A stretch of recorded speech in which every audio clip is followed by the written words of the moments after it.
This is Mrs. Justice, and this is my friend, Mr. Oliver. He is my helper with holding the books up while I read you guys stories. He has a perfect tummy for resting the book on.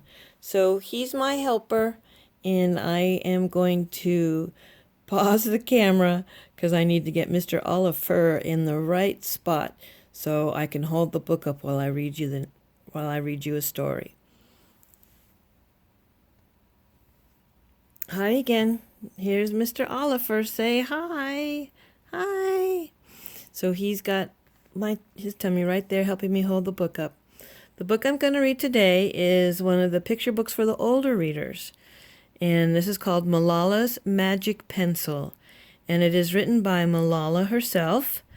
I am not very good with pronouncing her last name, so I'll have you guys pronounce it on your own. But her first name is Malala. This is a real person. She's winner of the Nobel Peace Prize also. Some of you guys have heard of her. And she's still alive. She is still a peacekeeper. And we'll tell some more about her at the end of the story. So again, this is a book that Malala wrote.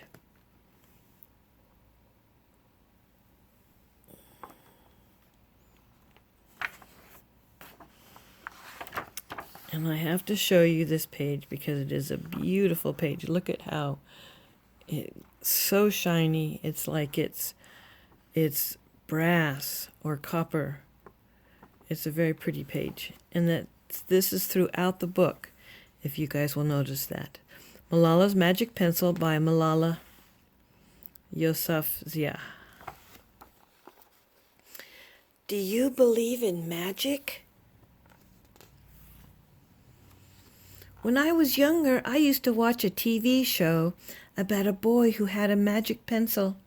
If he was hungry, he drew a bowl of curry, and it appeared.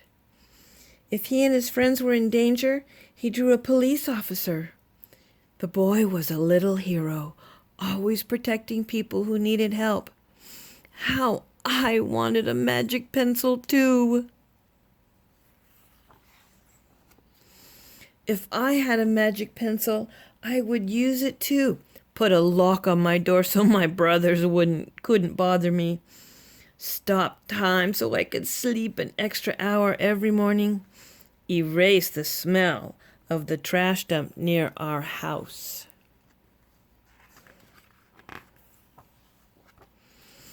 I would use it to make other people happy.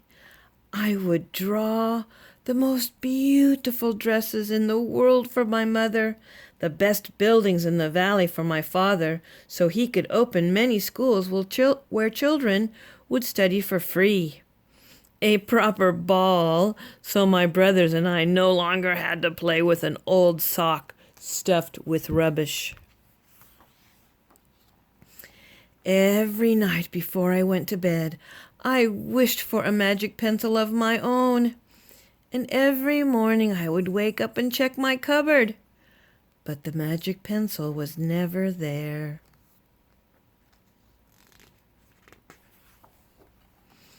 One day I was throwing away potato peels and eggshells at the dump. I was wrinkling my nose, swatting away flies, and making sure I didn't step on anything dirty in my nice shoes, when I saw a girl about my age sorting trash into piles. Nearby, boys were fishing for metal scraps using magnets on a string.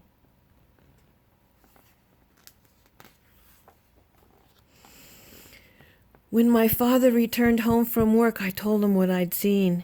It made him sad. "Abba?" I said. "Yes, Yanni," he said back. I always liked it when he called me dear one. "Why haven't I seen that girl in my class?" "Because," he said, but he didn't finish right away. "Because, Yanni, in our school not everyone sends their daughters to school. And some children must work to support their family. Those boys will sell the scrap metals they find. If they went to school, their families would go hungry. School was my favorite place, but I never considered myself lucky to be able to go."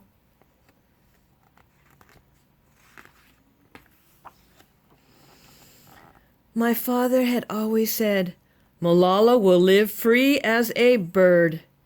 Now I wondered how free I'd truly be. That night I thought about families who didn't have enough food, and the girl who couldn't go to school, and even about how when I was older I would be expected to cook and clean for my brothers, because where I came from, many girls weren't allowed to become what they dreamed of.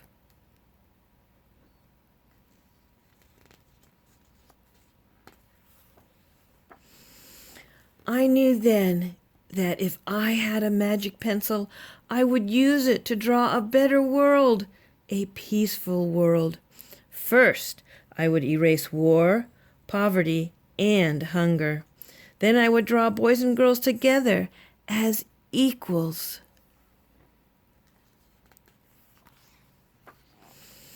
Over the next few years, instead of wishing for a magic pencil every night, I worked hard in school every day.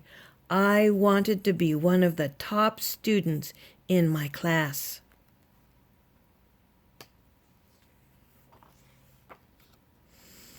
But soon, powerful and dangerous men declared that girls were forbidden from attending school. They walked the streets of our city now. They carried weapons.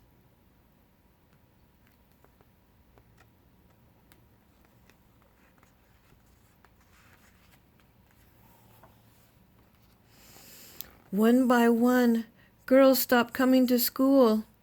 "Abba, where are all the students?" "They don't feel safe here anymore, Yanni." How could a few men stop all the girls in our valley from going to school? If more people knew what was happening to us, I thought they might help.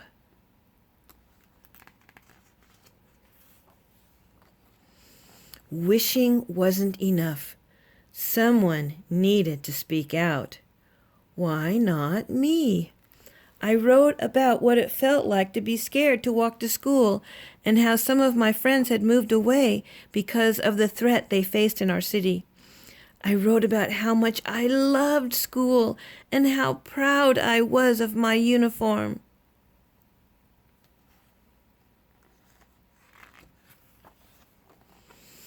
Once I started writing, I didn't stop. I wrote speeches and traveled around my country, sharing my story. I even talked to a reporter from a famous international newspaper. People actually wanted to learn about my life. I spoke for all the girls in my valley who couldn't speak for themselves.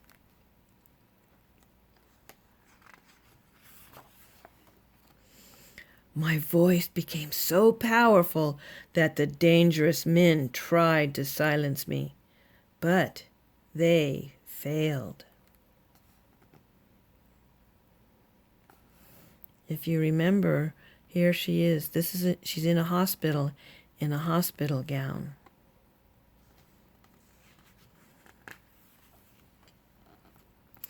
And now my voice is louder than ever.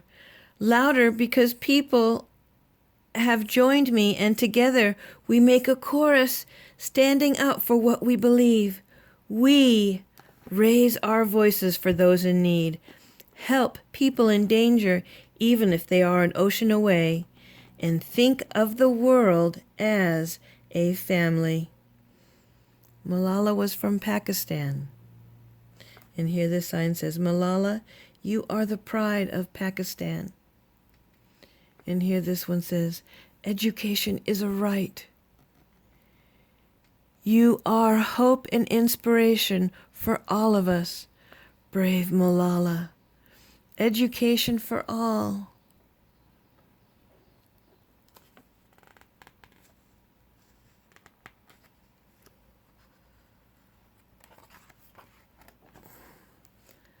Do you still believe in magic? I do. I wrote alone in my room, but people all over the world were reading my story. Millions now know it and help me spread my message of hope. I had at last found the magic I was looking for, in my words and in my work.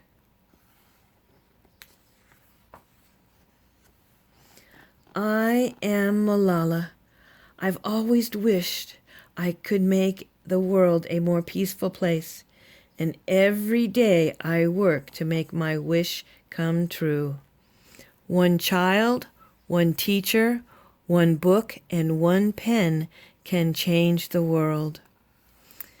And if you remember, they had this quote in the office, so hopefully it'll still be there when we come back to school. But if not, you can try to remember that they had this quote in the office at school. Oh. So here, Malala wrote a note. I don't know if you guys can see it. You can pause the camera, pause the video, and you can read it. And but here she is. Here's Malala as a young child. Here she is with her school trophies, and here she is with her family in Birmingham, England. After the Taliban tried to hurt Malala, she did move away from Pakistan, and now she lives in England.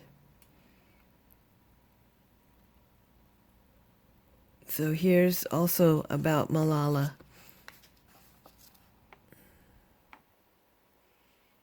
And you guys can read that one too. In recognition of her courage and advocacy, Malala was honored with the National Youth Peace Prize in Pakistan in 2001 and won both the International Children's Peace Prize and the Amnesty International Ambassador of Conscience Award in 2013. And in 2014, she became the youngest ever recipient of the Nobel Peace Prize.